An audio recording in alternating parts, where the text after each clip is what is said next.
Amazon prime पे भूमि पेडनेकर की एक नई सीरीज आ चुकी है।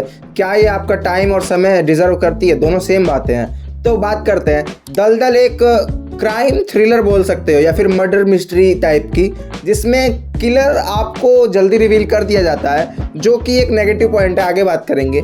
बट और उसकी कहानी यही है कि हमारी जो भूमि पेडनेकर कैरेक्टर है वो एक मर्डरर को खोज रही है, जो एक अजीब तरीके का मर्डर कर रखा है, जो ट्रेलर आपने देखा होगा मुंह में डाल वाल के। That is the basic story. But जो चीज़ें मुझे पसंद में आई वो बात करते हैं, जो नहीं पसंद आई वो ही बात करते हैं। सबसे पहले जो चीज़ मुझे पसंद आई, वो जो पूरी सीरीज़ है एक अजीब सा, एक सैड, एक डिप्रेसिंग माहौल लेके चलती है। आई नो ये पसंद करने वाली चीज़ नहीं है, बट उसके लिए उनको तारीफ देनी पड़ेगी कि पूरी सीरीज़ में ना एक अजीब सा डिप्रेसिंग माहौल है, जो आपको देखने में अच्छा लग सकता है, नहीं लग सकता, वो आपकी चॉइस है।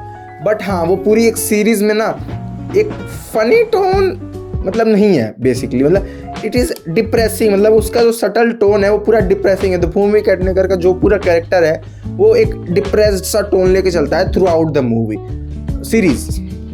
सेकेंड चीज़ जो मुझे तगड़ी लगी कि जिस तरीके से कैरेक्टर को ट्रॉमा जो दिया गया है उसको रियलिस्टिक फील कराना। मतलब देखो, कैरेक्टर है, उसका ट्रॉमा है, उसका खुद का ट्रॉमा है, ठीक है, वो फील कर रहा है। बट अगर वो फील कर रहा है और आप भी फील कर रहे हो तो आई थिंक वहाँ पे राइटर का और डायरेक्टर का और एक्टर का काम पूरा हो चुका है। इसी के साथ जो चीज़ मुझे और तगड़ी लगी वो कि जिस तरीके से मतलब कहानी चलती है, मतलब बहुत कुछ खास नहीं है और बहुत कुछ बेकार भी नहीं है। अब मैं यहीं से इसकी नेगेटिव पॉइंट भी शुरू हो जाते हैं, क्योंकि सीरीज़ अच्छी है अपने आप में, मतलब अगर आप देखने का सोच रहे हो तो आप देख सकते हो। बट ऐसे आउट ऑफ वर्ल्ड कुछ एक्सपेक्ट करोगे तो आई थिंक आप डिसअपॉइंट होके जाओगे। It's a very basic series, मतलब it is not as basic as Taskaree, जो तस्करी अभी बहुत वायरल चल रही है नेटफ्लिक्स पे, उतनी बेसिक नहीं है, बट है, ये बेसिक ही है अपने नेचर में, ऐसा कुछ बहुत ही गांड फाड़ ट्विस्ट नहीं फेंकती है। और जो एक इसका नेगेटिव पॉइंट जो स्टार्टिंग में मैंने बोला था वो ये है कि सेकंड ही एपिसोड में आपको किलर रिवील कर दिया जाता है, तो आपके लिए वो मिस्ट्री तो गायब ही हो जाती है कि किलर कौन है। टोटल मिस्ट्री बस इस बात की रहती है कि ये हमारा भूमि पेडनेकर का कैरेक्टर है, ये विलन का कैरेक्टर है, ये दोनों एक दूसरे को मतलब ये तो जानता है ये है। अब भूमि पेडनेकर को कब पता चलेगा कि यही किलर है, that is whole the mystery about. इसी की वजह से आपको वो मिस्ट्री भी उतनी फील नहीं होती।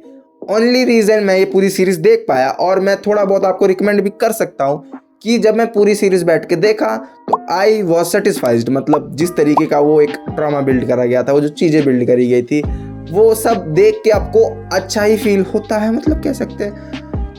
जो उसमें एक कैरेक्टर है, मतलब इतना वनीला, जब मैं बोल रहा हूँ कि it's very basic in nature, तो जब एक कैरेक्टर के बारे में कुछ बात होती है तो आपको पता चल जाता है इस कैरेक्टर का आगे आर्क क्या होने वाला है। तो दलदल यही है, मतलब वनीला सीरीज़ है जो आप देखना के लिए सोच रहे थे तो देख सकते हो। बहुत कुछ ऐसे वायलेंट या फिर सीन तो है, बट ऐसे सेक्सुअल जो होता है वो नहीं है।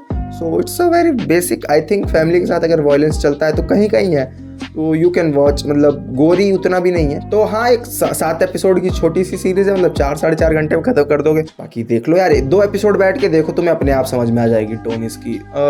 बाकी मेरे हिसाब से एट दी एंड में यही बोलूँगा कि घर पे बैठ के कुछ देखने का सोच रहे थे तो देख सकते हो, एक थोड़ा बहुत फन टाइम निकल जाएगा। बाकी अगर थिएटर में जाना है तो उसके लिए आप माया सभा का रिव्यू देख सकते हो, जो आ रहा होगा कहीं पे या फिर चैनल पे जाके देख लो।